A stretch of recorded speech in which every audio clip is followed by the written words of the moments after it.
এহসান, বন্ধ থাকা পাটকলগুলো চালুর বিষয়ে ঠিক কী ধরনের প্রতিশ্রুতি দিচ্ছেন প্রার্থীরা?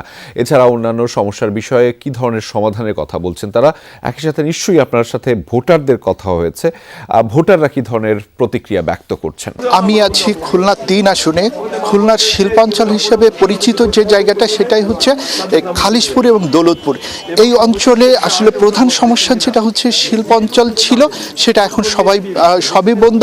মৃতপুরী এলাকা, এই এলাকার মানুষ মানে কলকারখানাগুলো না থাকায় আস্তে আস্তে তারা মানে চলে গেছেন, বিভিন্ন পেশায় যুক্ত হয়েছেন। এলাকার আসলে কর্মহীন হয়ে পড়েছে মানুষগুলো। তারা চান যে এলাকার জন্য আবার নতুন করে শিল্প কলকারখানাগুলো চালু হয়, যেসব বন্ধ পাটকলগুলো আছে বা পাশাপাশি অন্য যেগুলো আছে সেগুলো চালু হয়। আমাদের সাথে আছেন খুলনা ৩ আসনের বিএনপি প্রার্থী রকিবুল ইসলাম বকুল। তিনি কেন্দ্রীয় ছাত্র বিষয়ক সম্পাদক। কিছুদিন আগে আমাদের এখানে খুলনাতে দলীয় প্রধান, বিএনপির দলীয় প্রধান তারেক রহমান এসেছিলেন। তিনিও কিন্তু এই বন্ধ পাটকলগুলো চালু করার প্রতিশ্রুতি দিচ্ছেন এবং দিয়েছেন, এবং তিনি বলেছেন তিনি যদি সরকার গঠন করতে পারেন বা সরকার প্রধান হতে পারেন তাহলে খুলনা অঞ্চলের এই বিশেষ সমস্যার দিকে দৃষ্টি দেবেন। আমাদের সাথে আছেন রকিবুল ইসলাম বকুল। আমরা তার কাছেও একটু শুনবো, আসলে বিএনপি যদি সরকার গঠন করে তাহলে এই এলাকার জন্য বা বন্ধ পাটকল চালুর জন্য তিনি কি পদক্ষেপ নেবেন, আমরা একটু তার কাছে শুনবো। ধন্যবাদ। এইটা যেভাবে আপনি জিজ্ঞেস করলেন মনে হচ্ছে যে এটা নতুন কিছু না। এটা এলাকার প্রাণের দাবি। মিল কলকারখানা খুলতেই হবে, যেই এমপি হোক, আমি হই আর না হই, যাই হবে না কেন, তাকে অবশ্যই কমিটমেন্ট করতে হবে।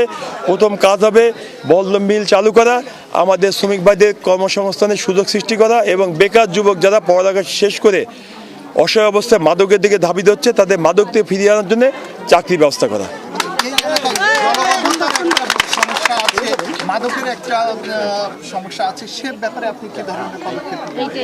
জলবদ্ধতার ব্যবস্থাটা এটা সাধারণত এটা সিটি কর্পোরেশন এলাকা, এটা সিটি কর্পোরেশনের মূল দায়িত্ব। তবু আমরা যদি এমপি নির্বাচিত হই, আমরা সরকার থেকে বড় পর্যায়ে এখানে প্রকল্প নিতে হবে যাতে পানি সহজে এখানে জমে পানি নিষ্কাশন যদি সহজে হয় সে ব্যবস্থা আমরা গ্রহণ করব। আর মাদকের অবস্থা খুবই ভয়াবহ। এখানে এলাকাবাসী সবসময় আমাকে বলে যে পুলিশকে বলে এই মাদক নির্মূল করা যাবে না, বেকার যুবকদের কর্মসংস্থানের মাধ্যমেই মাদক নির্মূল সম্ভব। রেজা, শুনছিলাম রকিবুল ইসলাম বকুলের প্রতিশ্রুতি। এ ধরনের প্রতিশ্রুতি খুলনা ৩ আসনের অন্যান্য প্রার্থীরাও দিচ্ছেন।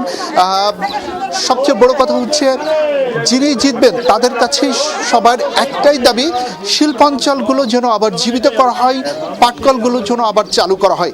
রেজা, রোগ জীবাণু সব জায়গায়, সারাদিন সাবধানে। বাচ্চারা সারাদিন প্রমিস রাখবে? অসম্ভব। এজন্যই ডেটলের নতুন প্রমিস, জীবাণুর বিরুদ্ধে 12 ঘন্টার সুরক্ষা বলয়। ডেটল।